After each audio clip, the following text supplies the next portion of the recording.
Good evening everyone. আশা করি সবাই ভালো আছো। ইংলিশ বুস্টারের ক্লাস দেখছো। ইংলিশ বুস্টারে আমরা সেই ধরনের ক্লাস নিয়ে আসছি যাতে তোমাদের কামিং যে এক্সামগুলো আছে সেই এক্সামগুলোতে হেল্প হয়। সেই জায়গাটা থেকে আমাদের ইংলিশ বুস্টারের ক্লাস নিয়ে আসা হচ্ছে। তোমাদের কাছে অনুরোধ থাকবে, তোমাদেরকে সেশনগুলো প্রথম থেকে শেষ পর্যন্ত দেখতে হবে এবং কমেন্ট করে জানাতে হবে কেমন লাগছে। পাশে থাকবে। এখনো চ্যানেলটা সাবস্ক্রাইব করা না থাকলে অবশ্যই চ্যানেলটা সাবস্ক্রাইব করে অন নোটিফিকেশন বা বেল আইকনটা প্রেস করে দাও। যারা অলরেডি আমাদের ইউটিউব পরিবারের সদস্য, সম্মানিত সদস্য, তাদের কাছে অনুরোধ তোমরা একটু এই ক্লাসগুলোকে তোমাদের পরিচিত জনের কাছে একটু শেয়ার করে দাও। আমরা অবশ্যই এগোবো, তোমাদেরকে সাথে নিয়ে এগোবো। তো চলো আজকের সেশন আমরা শুরু করছি তোমাদেরকে সাথে নিয়ে। দেখো কি কোয়েশ্চেন আছে, কি কোয়েশ্চেন আছে আমাদেরকে দেখে নিতে হবে। ইনকারেক্ট স্পেলিং আছে, ইনকারেক্ট স্পেলিং আছে ডিলেমা, এন্টারপ্রেনিউর, অ্যাকোমোডেট আর ডেসিমিনেট। ডেসিমিনেট বা ডিসেমিনেট, এটা কি হবে? দেখো কথাটা এন্টারপ্রেনিউর নয়, এন্টারপ্রেনিউর মানে যে কোনো উদ্যোগ নিয়েছে, তাহলে এটা ভুল আছে। ইএনটিআরই হবে, এন্টার হয়ে গেছে, এটা এন্ট্রে হবে, এন্টার নয়, এন্ট্রেপ্রেনিউর। ডিলেমা ঠিক আছে, দ্বিধা। অ্যাকোমোডেট কাউকে বাসস্থান বা আশ্রয় দেওয়া, আশ্রয় রেডি করে দেওয়া।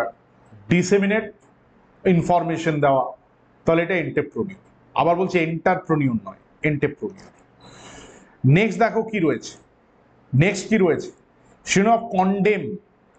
কন্ডেমের সিনোনিম কি? কন্ডেম মানে কি? কাউকে ঘৃণা করা, হয় না, কাউকে ঘৃণা করা। Denounce, uphold, elevate, টোলারেট। দেখো ডিনাউন্স মানে ঘৃণা করা, হেট। আপহোল্ড মানে তুলে ধরা, এলিভেট মানেও তুলে ধরা, টোলারেট মানে সহ্য করা। এটা আমরা খুব সহজে বুঝে নিচ্ছি, এটা রাইট আনসার হবে ডিনাউন্স। কন্ডেম মানেও ঘৃণা করা, ডিনাউন্স মানেও ঘৃণা করা। চলে আসি নেক্সট কি রয়েছে, দেখো read the books of APJ Kalam. APJ Abdul Kalam, Abdul Fakir Jainul Abdeen Abdul Kalam was a scholar. Scholar মানে কি? Dare devil, queer fish, man of straw, a man of letters. দেখো ডেয়ার ডেভিল মানে হচ্ছে যে প্রচন্ড সাহসী, দিল্লি ডেয়ার ডেভিলস বলে না। কুইয়ার ফিস মানে কি? কুইয়ার ফিস মানে হচ্ছে যে অদ্ভুত টাইপের। ম্যান অফ স্ট্র মানে হচ্ছে দুর্বল লোক।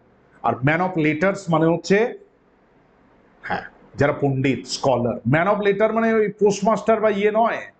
ম্যান অফ লেটার মানে হচ্ছে স্কলার। ম্যান অফ স্ট্র মানে দুর্বল, তাহলে স্কলার হচ্ছে, তাহলে read the books of APJ Abdul Kalam who was a man of letters. Next প্রশ্ন, কি প্রশ্ন আছে দেখে নাও। The doctor who deals with the female reproductive system. Female reproductive system নিয়ে যে ডাক্তারবাবু মানে যেটা চিকিৎসা করেন তাকে কি বলে? তাকে কি বলে আমরা সবাই জানি, gynaecologist. Gynaecologist, female reproductive system. আরেকটা দেখবে আছে, ওইটা খুব আসে পরীক্ষাতে, আমি বহুবার করিয়েওছি, ইউটিউবেও করিয়েছি, যে যে ডাক্তার চাইল্ড বার্থে হেল্প করে, মানে যেটাকে ঢাইমা বলে actually, obstetrician, one who assists in child birth, তো এটাকে বলে অবস্টেট্রিশিয়ান। অর্থোডন্টিস্ট যে যে দাঁত কারো দেখবে বড় ছোট হয়ে যায়, আগে পিছে হয়ে যায়, বাঁকা হয়ে যায়, তো তাদেরকে অ্যালাইনিং করতে হয় দাঁতের, তো এটাকে বলে অর্থোডন্টিস্ট। ডেন্টিস্ট তো হয় দাঁতের ডাক্তার, তো অর্থোডন্টিস্ট হচ্ছে যে ওই অ্যালাইনিংটা করে দাঁতের। কার্ডিওলজিস্ট হচ্ছে হার্টের ডাক্তার, হার্ট, ডক্টর অফ হার্ট। আর অপথ্যালমোলজিস্ট হচ্ছে চোখের ডাক্তার। তাহলে এটা তো আমরা খুব সহজে বুঝে গেলাম যে doctor who deals with the female reproductive system তাকে বলে গাইনোকোলজিস্ট। আমরা চলে আসছি নেক্সট।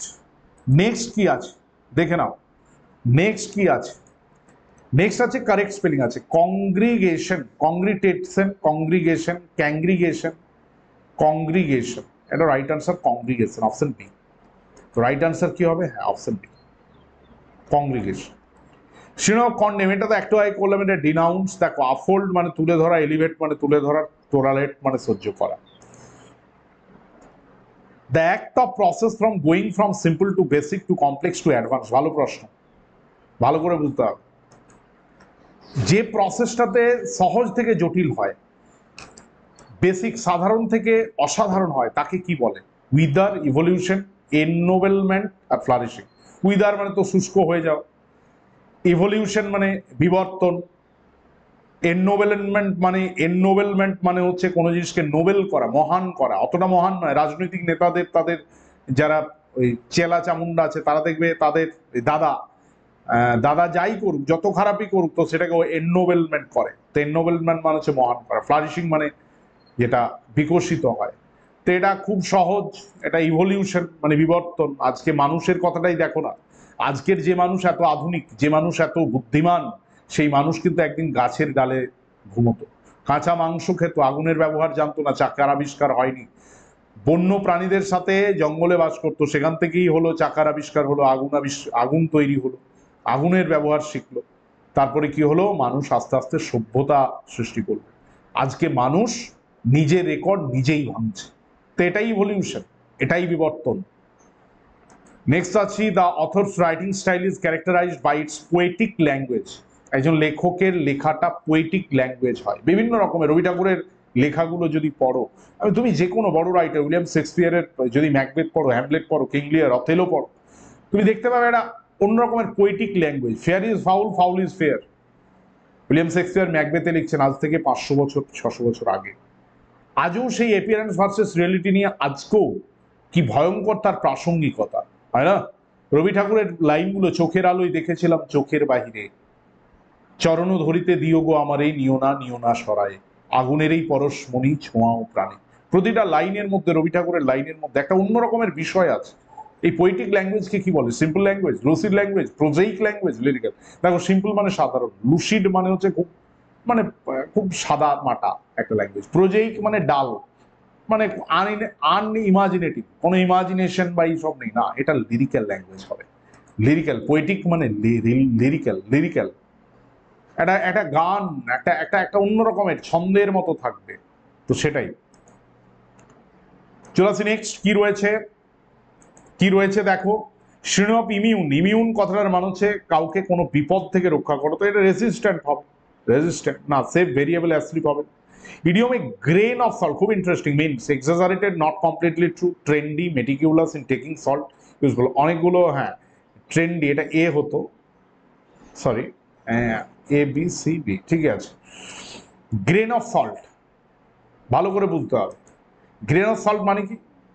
মানে এক চিমটে নুন, গ্রেন অফ সল্ট, সল্টের ইয়ে। এটার অ্যাকচুয়ালি মানে হয়, এটাকে দেখো ওই রকম ভাবে তুমি দেখে বুঝে শুনে করতে পারবে না, দুটোই বাজারে চলে। একটা গ্রেন অফ সল্ট, একটা গ্রেন অফ স্যান্ড, দুটোই শিখে নাও। গ্রেন অফ সল্ট মানে হচ্ছে পুরো সঠিক নয়, একটু বাড়িয়ে চাড়িয়ে বলা। এই যে নিউজ চ্যানেলগুলো, পেড নিউজ যেগুলো, আজকে অ্যাকচুয়াল খবর তুমি পাবে না, বেশিরভাগটা মানে এমন মানে বিভৎস ব্যাপার।